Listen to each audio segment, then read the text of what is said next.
In 2007, Valve Software released Half-Life 2 Episode 2, the last game in the Half-Life 2 saga before Half-Life Alyx launched in 2020 following years of troubled development and shelved projects. Its release marked a significant console push alongside the PC version, something Valve had previously been shy about. There were console ports of Half-Life for the PlayStation 2 and Half-Life 2 and Counter-Strike for the Xbox, but they were developed and/or published by other companies, with Valve only having minimal involvement. For Episode 2, however, Valve packaged the game into a compilation designed for Windows, Xbox 360, and PlayStation 3 titled The Orange Box. This contained not only Half-Life 2 and its episodes, but also two entirely new games that quickly became highlights of the bundle. The first was Team Fortress 2, a class-based multiplayer shooter that would eventually become free-to-play, and something I will be making a video on before you ask in the comments. The other was an unassuming little game that many called the surprise favorite of the compilation, a physics-based puzzle game called Portal. Despite being the smallest game in the Orange Box, Portal received widespread acclaim for its gameplay, story, and humor, and soon became an important property for the company. It was followed by a sequel in 2011, spawned a number of spin-offs and fan mods, and had an incredible impact on gaming culture, with several memes and in-jokes spreading across the internet in the coming years. But what is it about Portal that makes it so memorable, and why does it shine out among the rest of Valve's already incredible library? That's what we're here to talk about today. This is Portal.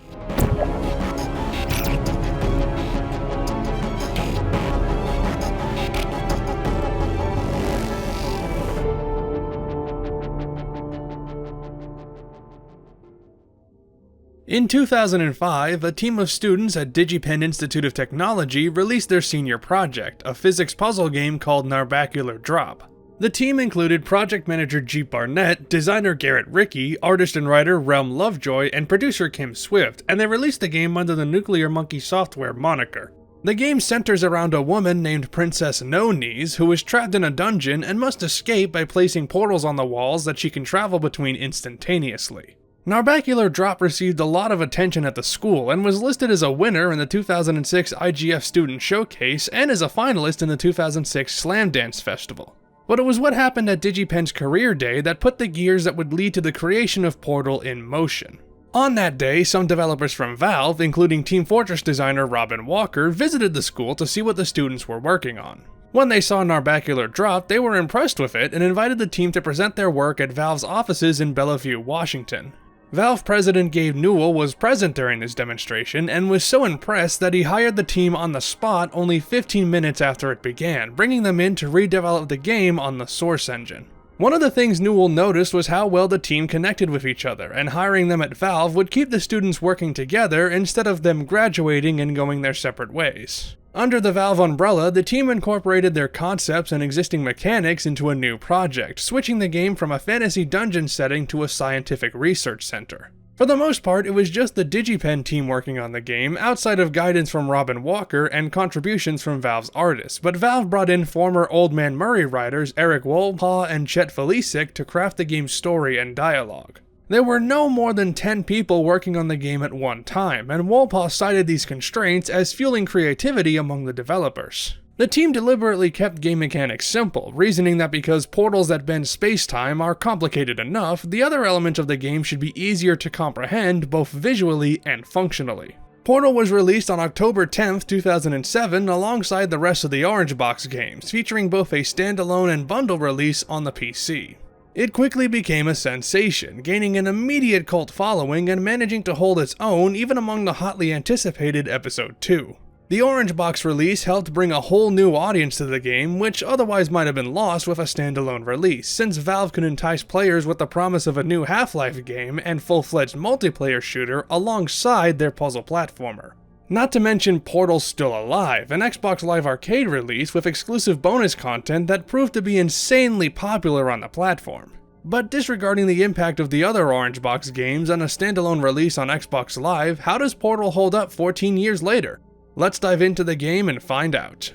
Portal begins with a woman named Shell waking up in a glass containment chamber, seemingly alone until the robotic voice of the Genetic Lifeform and Disk Operating System, or GLaDOS for short, comes in over the intercom, welcoming Shell to the Enrichment Center. Hello, and again, welcome to the Aperture Science Computer-Aided Enrichment Center. We hope your brief detention in the relaxation vault has been a pleasant one. Your specimen has been processed, and we are now ready to begin the test proper. The Enrichment Center is part of Aperture Science Laboratories, a facility located in an old salt mine somewhere in Upper Michigan, and GLaDOS is an artificial intelligence that oversees the tests conducted within. Shell is in line to test the Aperture Science Portal technology, which allows people to travel between two locations in space instantly. With the promise of cake at the end of the test, Shell travels through the Enrichment Center, solving each chamber's puzzles and receiving audio guidance from GLaDOS along the way. I like to describe Portal as a puzzle game that uses first-person shooter mechanics, but not necessarily as the crutch of the gameplay. You can move, jump, and crouch as you'd expect, and once you collect the Aperture Science handheld portal device, also known as the Portal Gun, you can launch 2 portals onto compatible walls, ceilings, and floors. Walking through one portal will send you out of the other one, and this is your main tool for figuring out the trick to each room. Movement is very stiff, especially compared to other Source games, as there are very few situations where running around is necessary, as Portal's gameplay loop emphasizes examining your situation, coming up with a theory, and testing it out, an appropriately scientific process. So while the game is about moving and shooting, I don't like calling Portal an FPS because those games revolve around immediate sensory feedback from what you shoot, whereas in Portal, you shoot a gun to make a physics scenario possible, thereby achieving the desired effect. It's more accurate to call it a physics-based puzzle platformer, which, alongside the visuals and research center setting, differentiates it from the rest of Valve's library. That said, the physics in this game haven't exactly held up the best. Bringing objects through portals can be a pain sometimes because they'll often get clipped on walls and fall out of your hands, meaning you need to keep objects dead center in your grip before going through. You also gain a bit of speed when you enter a portal, which can mess with your movement, and it sometimes takes Shell a long time to rotate around if the portals are at different angles. The issues with the physics usually don't get in the way of solving puzzles, thankfully, and to be fair, the Source engine is almost 20 years old, so minor quibbles like this are to be expected. Anyway, your goal is to make it from one end of the room to the other, which is only possible once you've interacted with the right objects in the chamber and unlocked the pathway to the door. Sometimes you just need to move to the exit by placing portals in the right spot or pressing a button, but other rooms require you to carry objects for a time to put them in the right spot or use physics to your advantage. Commonly, you'll use portals to bring objects to an otherwise inaccessible area where there will be a mechanism that the object can be used with. Momentum is another key aspect of puzzle solving, as you preserve your movement speed and angle whenever you enter a portal. Especially in the latter half, you'll have to fling yourself around the room using portals to reach an area that's far away from where you can walk. The designers purposefully limited the capabilities of the player and instead created objects that have their own unique properties, and it's your job to take advantage of the properties of those objects to activate switches, start or stop mechanisms, or open the way forward.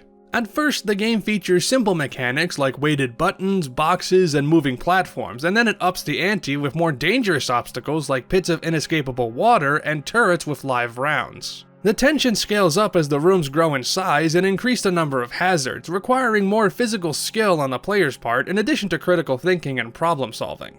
This comes to a head in the final act where Shell is being hunted through the corridors of Aperture, a section that relies on the player observing small details while dealing with deadly platforming and obstacles. One of Portal's strengths is how it gradually introduces new concepts to the player, giving you an increasingly difficult set of tests revolving around one or two objects and then throwing in something new on top of it.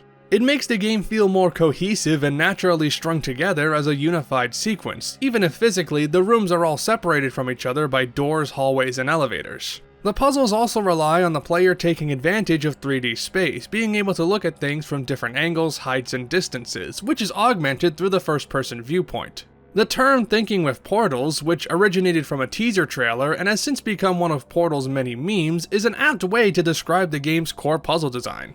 Obviously, it's true in a physical sense, since portals are the key to solving each room, but in a mental sense, you have to look at each area and approach it from the perspective of using portals to transcend what's possible without the ability to cut through dimensions. The game teaches you the fundamentals of each object very quickly, and you need to examine the layouts of each room and the tools you have at your disposal and ask, how can portals achieve the goal of this area? And thankfully, realizing the potential of portals comes very naturally.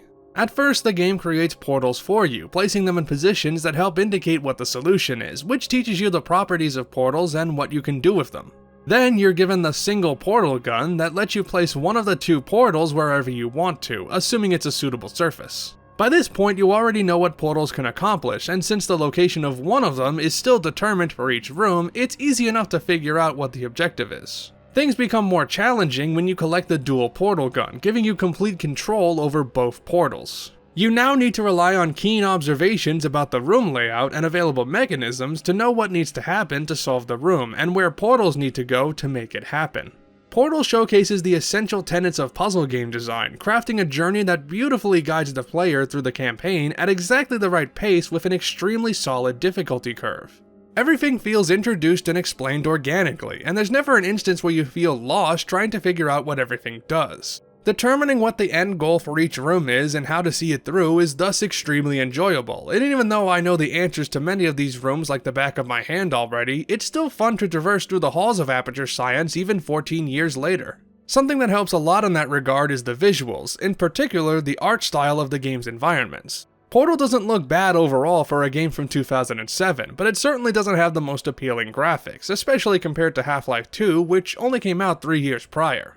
The Aperture Science labs and test chambers are dressed in sterile white and gray, displaying a soulless, prefab style of architecture. The lighting and physical topology of each room seem designed entirely for function, with no care given to the aesthetics or atmosphere. But while it isn't necessarily visually stimulating, it fits in perfectly with the science facility setting, and it creates a feeling of isolation and loneliness, especially since your only companion is the disembodied voice of an AI whose body isn't even seen until the end of the game. That contributes to Portal's unnerving mood, which builds as the game goes on and the story adds more layers to the mystery. The music is another aspect of Portal that helps create the unsettling background that permeates through the adventure. The soundtrack was done by Half-Life series composer Kelly Bailey and former visual effects artist and then new composer at Valve Mike Moraski, who both bring their own unique styles to the table. Bailey was responsible for the ambient tracks on the soundtrack, delivering a set of somber yet relaxing drone soundscapes with a science fiction edge.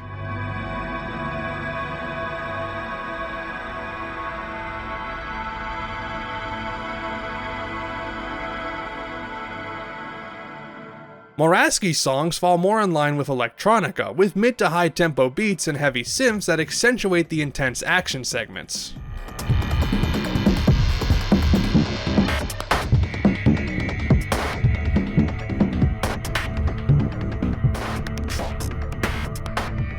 And then of course there's the credit song Still Alive, written by Jonathan Coulton and sung by Ellen McLean as GLaDOS, a delightfully bouncy tune that's perfect for capping off the game.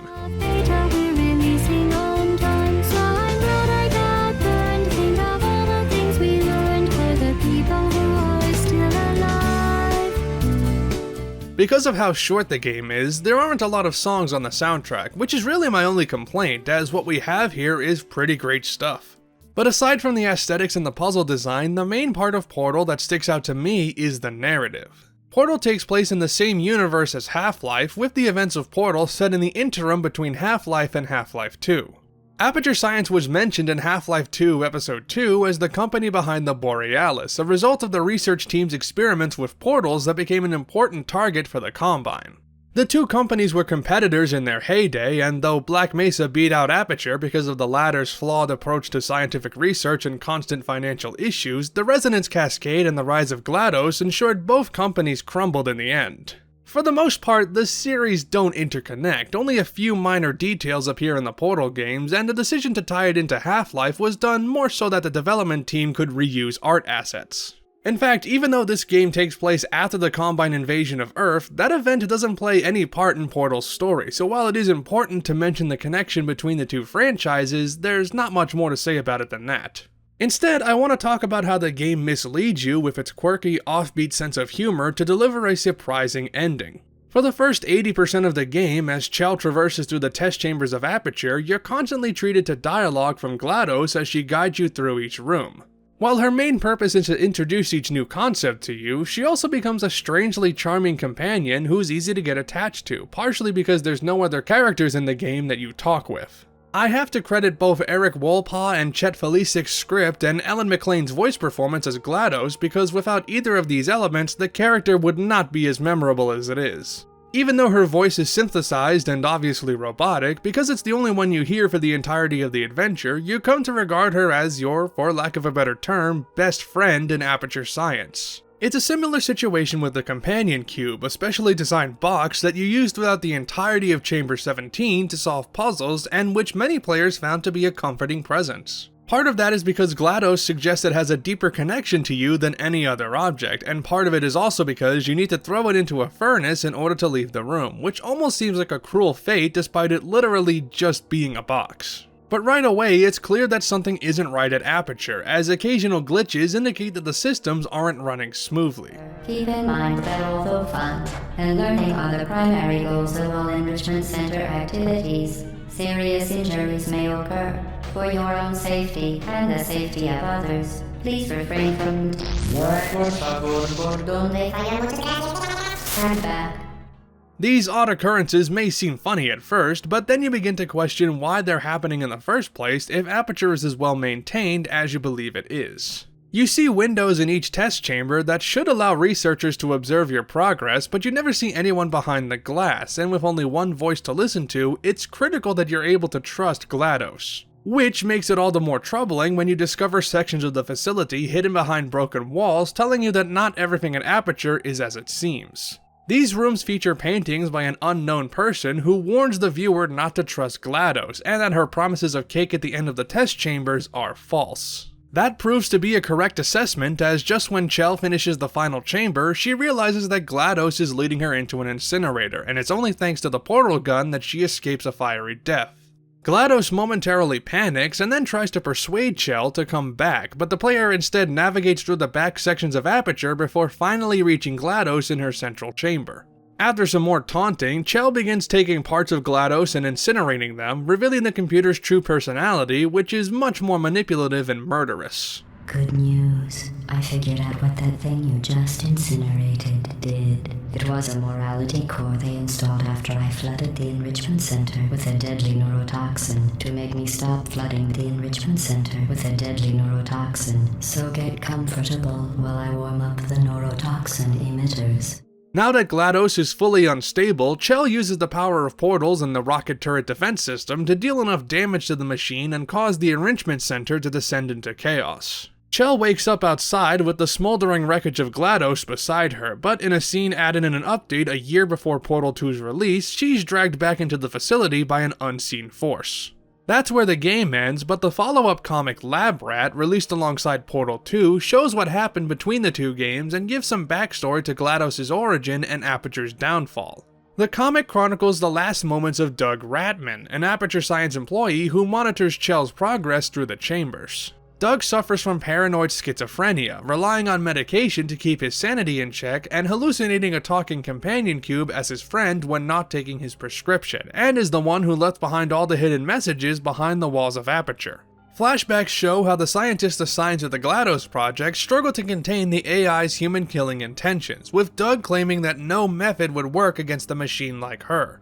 The researchers attempted to stifle her urges with the morality core, which seemed to work, but GLaDOS was just manipulating the scientists, convincing them to let her use neurotoxin as long as it was for science. One day, GLaDOS flushes the entire facility with neurotoxin, wiping the building out almost entirely, with seemingly only Doug still alive. After evading certain death, Doug digs up the files of potential Aperture test subjects and pushes Chell's name to the top of the list owing to her tenacious and stubborn attitude that Aperture deemed unsuitable for testing, which Doug believes is perfect for killing GLaDOS. When Chell wakes up, Doug observes her as she confronts the machine while also looking for a way out himself, though when he sees Chell being dragged back into the building, he goes back in to save her as he feels responsible for her being in this situation to begin with. Chell is placed into a long-term Aperture Science relaxation vault, which is running out of power, and Doug, now fully in control of his mind thanks to his medication, makes it through the Aperture facility to restore life functionality, getting shot by a turret in the process.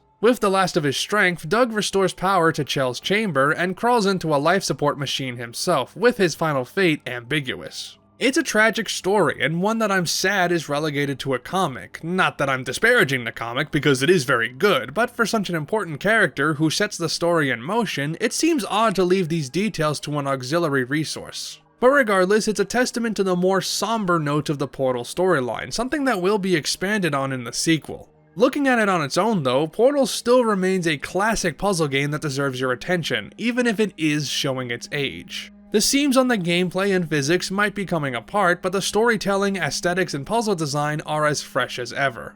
For a game as short as this is, I beat it in under 90 minutes, it leaves an impact on you that few other games can do by being genuinely surprising with its narrative twist and expertly designed challenges. And I fully understand how it became the standout title from the Orange Box. It's one of Valve's most unique games and differentiates itself with its slower pacing and requirement of methodical thinking on the player's part. It left a high bar for a potential sequel to reach, and miraculously, Valve didn't just meet the expectations that the first game set with Portal 2, they blew them out of the water.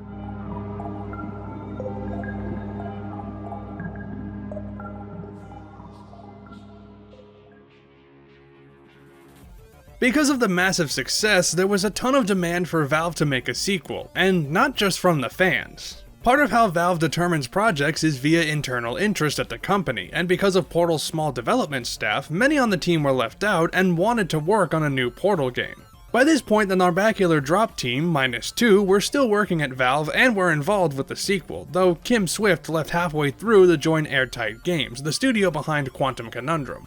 Valve also hired the developers of Tag: The Power of Paint, another DigiPen project that focused around gels that change the physical properties of the surfaces they're applied to, a concept that would be recreated for Portal 2. Originally, Valve wanted to design a Portal sequel that didn't focus on Chell or GLaDOS, and that didn't even feature portals. Instead, it would revolve around a new mechanic called F-Stop, which allowed the players to scale objects up and down in real time, creating new opportunities for physics-based puzzles. However, early playtesters were disappointed with the lack of old elements, so Valve abandoned the F-Stop prototype and went in a different direction that returned to the familiar formula. Chell and GLaDOS would return alongside a host of new characters, which required a much bigger story and, consequently, more voice actors. Ellen McLean is back as GLaDOS and joined this time by British comedian Stephen Merchant and American actor J.K. Simmons to voice the robotic companion Wheatley and Aperture founder Cave Johnson, respectively.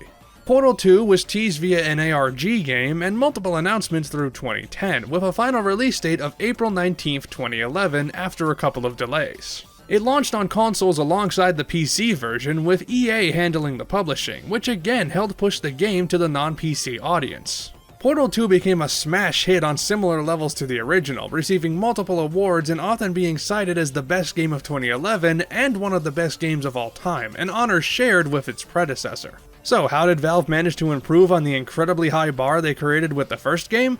Let's take a look. Portal 2 begins an indeterminate amount of time after the ending of Portal, with Chell waking up in the Relaxation Vault as seen in the Lab Rat comic. She is periodically woken up to be administered physical and mental exercises, but one day she finds that it's been an incredibly long time since she last woke up and that someone is knocking on her door. That someone is Wheatley, a personality core who is in charge of watching over the humans in the Relaxation Vault, who reveals that the facility's power is running out and that he and Chell need to escape. Wheatley pilots the room away from the Relaxation Center, which reveals just how run down Aperture is, and arrives at the ruins of the old test chambers, now covered in moss and vegetation. Chell and Wheatley head into the test chambers looking for an escape route, grabbing the portal gun along the way, and eventually find the chamber containing the disabled body of GLaDOS. Unfortunately, Wheatley's incompetence results in GLaDOS reactivating, which sends Chell deeper into Aperture to perform even more tests. With no other options, Chell must survive more deadly Aperture rooms while Wheatley bumbles around trying to find a way out. The core aspects of Portal's gameplay return for the sequel, with most of the new features coming in the form of puzzle elements in addition to fine-tuning of the physics to make for a smoother experience. Minute changes to the movement make controlling Chell just a bit easier to pull off, and that goes a long way in making the game more comfortable. The issue with rotating as you come out of portals has been fixed, and if an item gets clipped on a wall as you pass through a portal, it stays in your hands, removing the worst physics issues from the first game. Portal 2 also introduces new objects and obstacles and teaches you about them in the same way, dropping you into chambers that show what the element does and then requiring you to put your knowledge to use. There's quite a few new things here, such as the hard light bridges, which technically debuted in the Flash version of Portal, the lasers, the excursion funnels, and the various gels that you encounter in Old Aperture.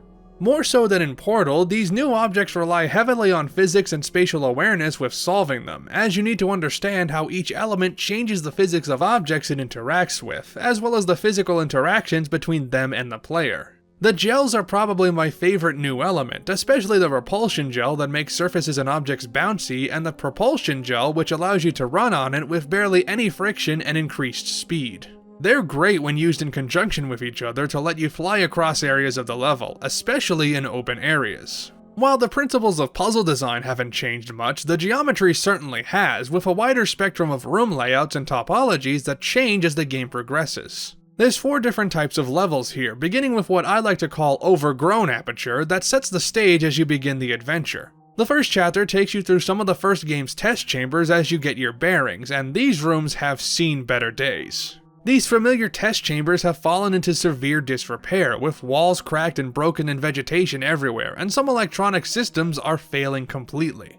But the rooms are more or less the same design-wise, sometimes requiring you to circumvent a blocked passageway or wall of debris in the segments between test chambers. Then we come to New Aperture, which features brand new test chambers that are much cleaner, at least comparatively, to the overgrown sections. The walls are still cracked and broken, and hallways are clogged with junk, but they look cleaner and more refurbished by comparison, and hell, some are even brand new and look just like the fresh chambers of the first game. This is where new elements start coming into play, facilitating test chambers that are much wider with more surface area and a longer chain of events needed to open the exit door. There's also Backstage Aperture that features in the escape sequence, going behind chamber walls to travel on catwalks and physical structures. Here you visit the many production facilities of Aperture, most of which is covered with unportalable surfaces, which makes it crucial for you to be able to find areas of the wall that you can launch portals at. And unlike the test chambers, which are more confined, these rooms seem to extend for miles, giving you a glimpse into the sheer size of Aperture Science that isn't easy to get across when you're restricted to small areas. Finally, there's Old Aperture, which consists of an abandoned section of Aperture Science where tests on gels used to be conducted before the higher-ups sealed the testing areas off. These areas feel a lot more retro-futuristic, with rusted metal, less saturated colors, and more old-timey technology. There's a sense of imminent danger in these areas, not just because this was an era where Aperture had no regard for safety or ethics, but also because these areas are dilapidated and feel like they might collapse at any time.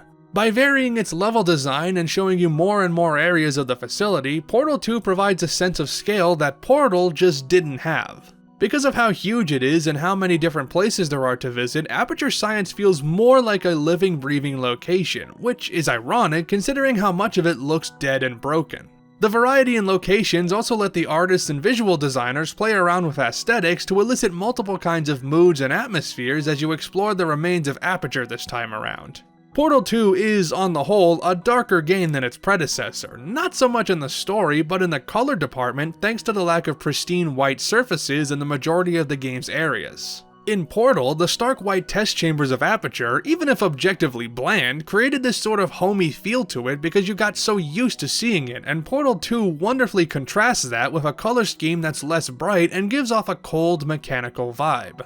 The lighting as well is more dynamic thanks to improvements to the source engine, letting the designers highlight specific areas and objects with unique lighting arrangements. And as I mentioned, the textures change to reflect each stage of Aperture that you visit, giving the player a perfectly constructed tour of the facility that demonstrates the evolution of the company through visual examples. Unlike the Portal soundtrack, which only featured a handful of ambient tracks and a few electronica pieces, Portal 2's soundtrack is greatly expanded not just in size, but also in scope and genre.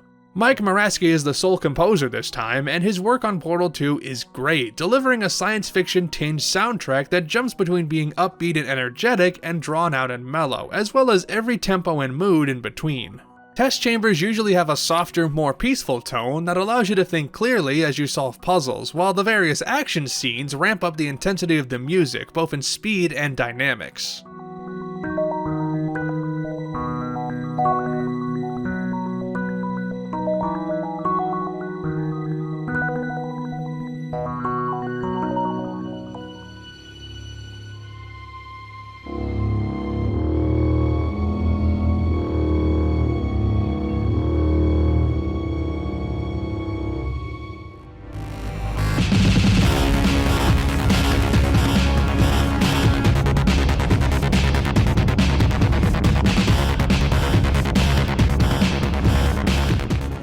And yes, Jonathan Coulton returns to write another credits theme, Want You Gone, once again sung by Ellen McLain, and I don't know if this is an unpopular opinion or not, but I think it's even better than Still Alive.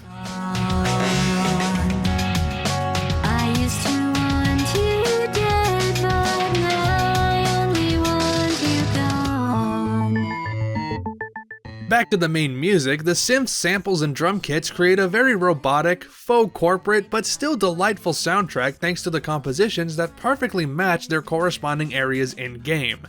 It's an incredible accompaniment to the halls of Aperture Science, and while I do miss Kelly Bailey's touch, I won't let that distract from the fact that Portal 2's soundtrack is phenomenal. But if we want to talk about where Portal 2's real strengths lie, it absolutely has to be the narrative, because my god, this plot is told so expertly.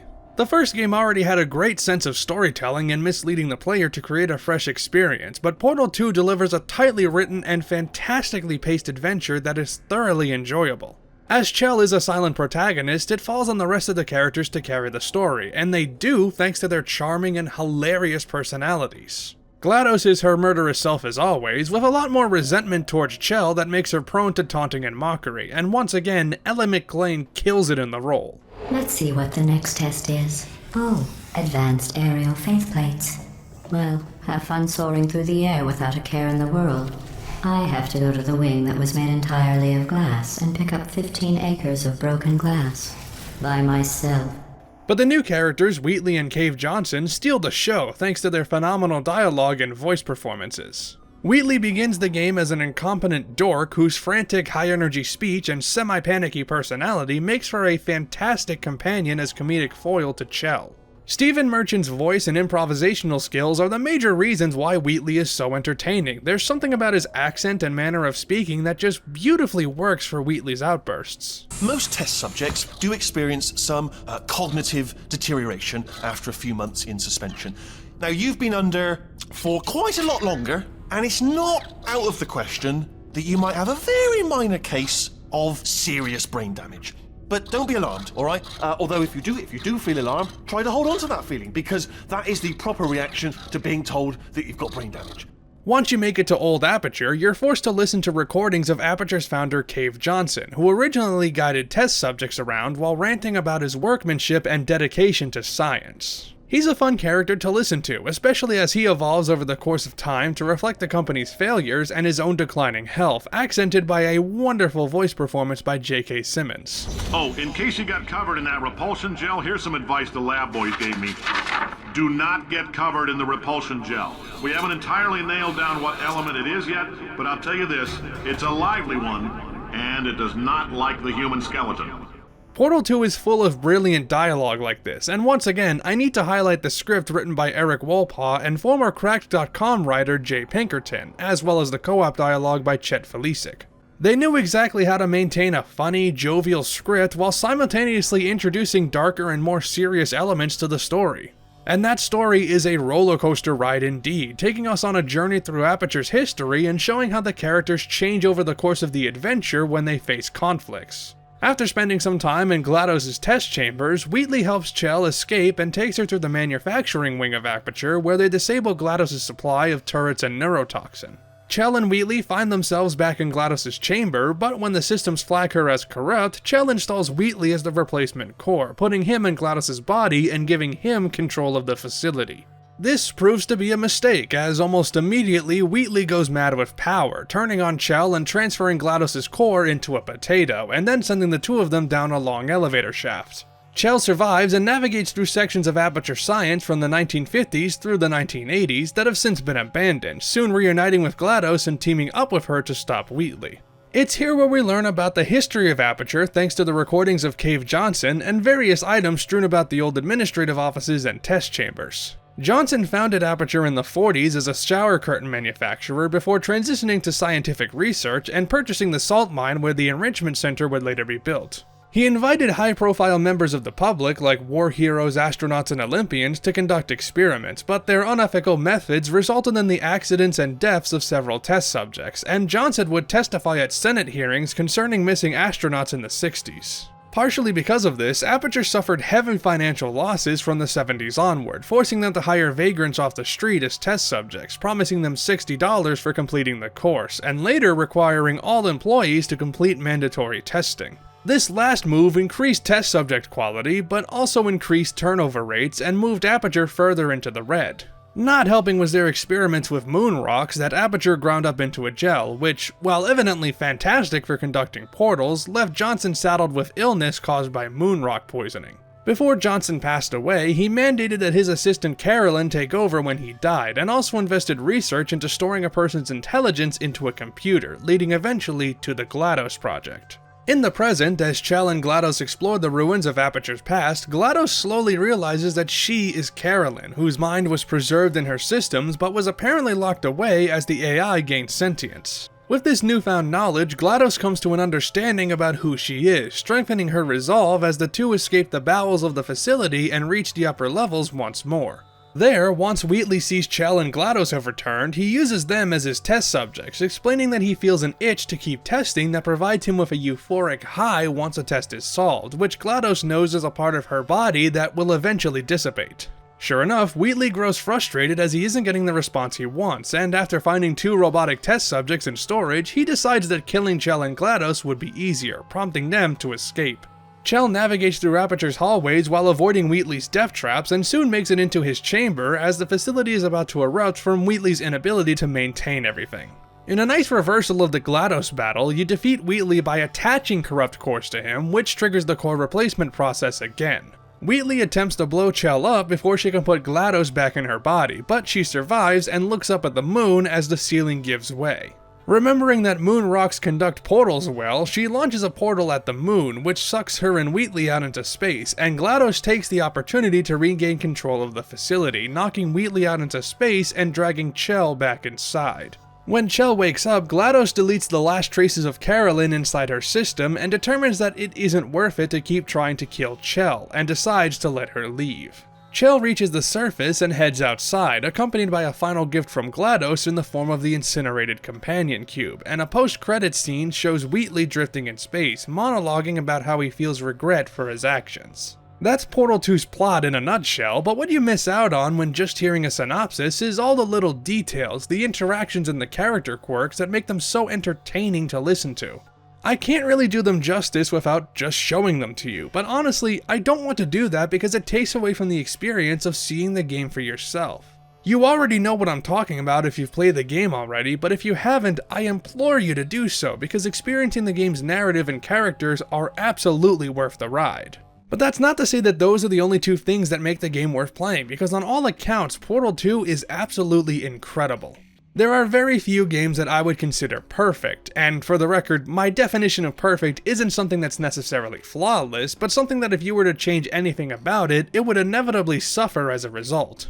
Portal 2 is, in my eyes, a perfect title, and one that I consider essential for any fan of video games, and especially puzzle game fanatics. I can't sing this game's praises enough, and any criticism I can muster would just amount to small, insignificant nitpicks. This is one of the finest video games ever produced, and I genuinely believe there's something in here for everybody to enjoy. And that's just talking about the single-player campaign. I haven't even mentioned the extra content that Valve added to the game to increase replayability after players beat the main story. Shortly after Portal 2's release, Valve released the Perpetual Testing Initiative DLC, which included a level editor and the ability for players to release their custom chambers to the public. The editor is simple enough for a non-expert to understand, and you can have a functional test chamber done within minutes as long as you have an idea of what makes Portal's puzzles work. It's not super complex though, when the Source Engine game editor Hammer is still the absolute way to go if you want to seriously mod levels, but the in-game editor is still a competent alternative. I did play through a couple of community-made levels for this video, and a good chunk of them were very cool. I especially liked this one that plays with memory and non-Euclidean geometry. Some of these levels are obviously made with Hammer rather than the in-game editor, including the example I mentioned, but regardless, there are a number of strong custom levels on the Portal 2 Steam Workshop. I even made one of my own, which you can check out in the description if you're curious. It's not very hard, but I'm proud of how it turned out. And lest I forget the co-op campaign, the cooperative testing initiative, where you and a friend can venture through test chambers together, solving unique puzzles designed to be solved by 2 people. You take control of Atlas and Peabody, the 2 robot test subjects found by Wheatley in the main game who are able to be rebuilt after being destroyed, leading to infinite testing capabilities. Each player has their own portal gun and can independently shoot 2 portals, and puzzles often require more physical finesse, especially when dealing with a timing or movement-based obstacle. You can also use a Left 4 Dead style menu to communicate commands and highlight objects to players, as well as a gesture menu that lets you and your partner perform silly animations on a whim.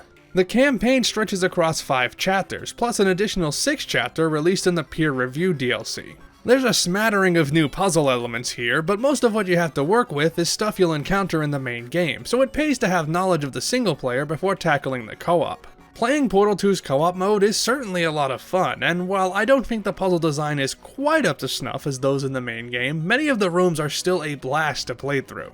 And to give you a better idea of the fun you can have here, I asked my brother Dripson to tag along and beat the campaign with me.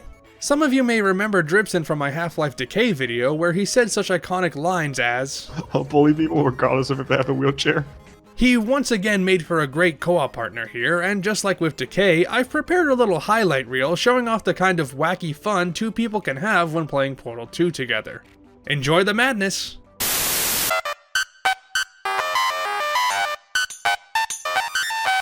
Co-op start. Alright, ready to go? Yeah. Alright.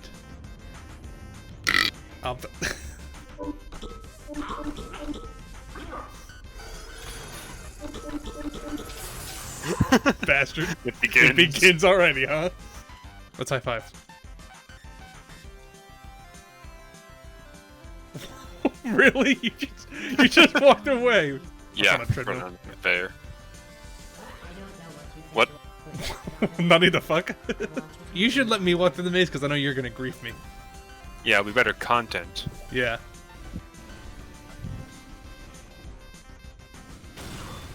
Of course. Whoever doesn't go in the maze needs to set the portals to get them in. Yep. So, you put... I can't get there. That should be fine. Ass.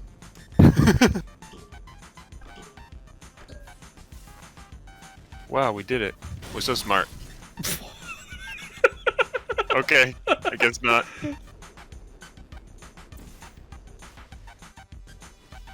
Thanks. Yep. On second thought, we don't have the time. Looked like you were scratching your ass on the side of the portal. You are Damn it, I tried to make the jump. You tried to save the button. No, I tried to save myself and kill the ball. Oh. Well, that's rude. I'm sorry, Mr. Dropped me into electrified water twice. Yeah, that wasn't that hard, was it? I guess not.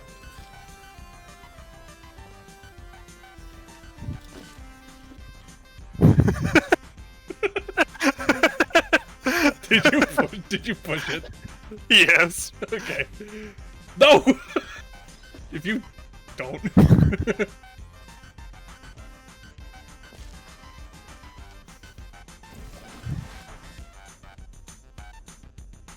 Matt, where's the ball? Don't worry about it.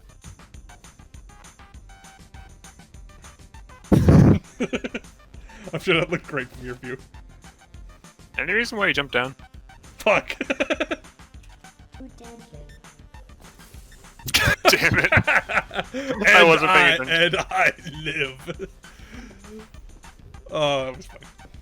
You got content out of that. I was just doing the closing portal.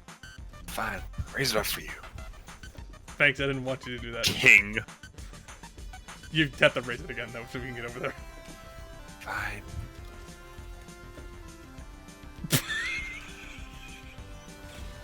Oh no! We gotta do that again. We gotta do it all again.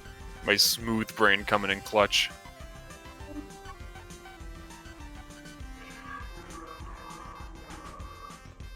Is that all we have to do?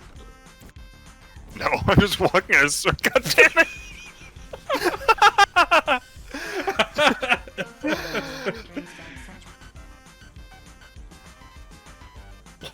I thought you just jumped into the river and died. I would put up with it. I really don't. You have the patience of a saint. I did the exact same thing you did. Go, my trusty steed.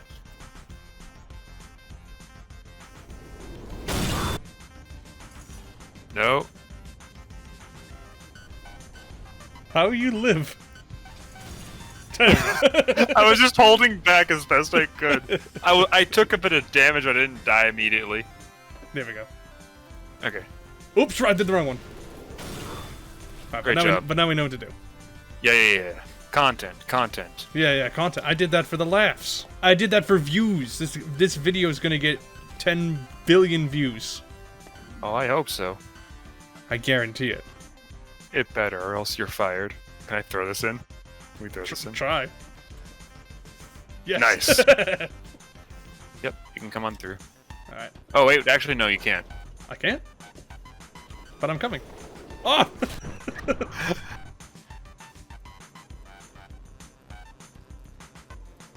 I overshot the jump. God I knew you were gonna do that. damn it. Thinking too hard and too little at the same time. You're not thinking with gels.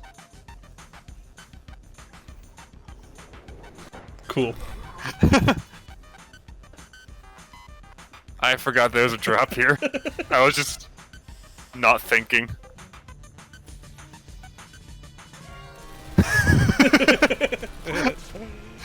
Oh god, they got in the funnel. You need to move me into that one. Okay. Or at least I need to get into that one. Hold on. Or I could just do this. Oh, Did it miss? Did it miss? it suck. There we go. Okay.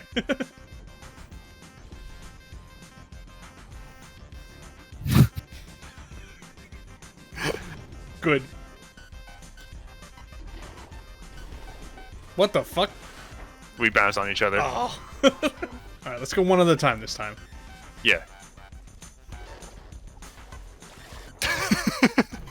Okay.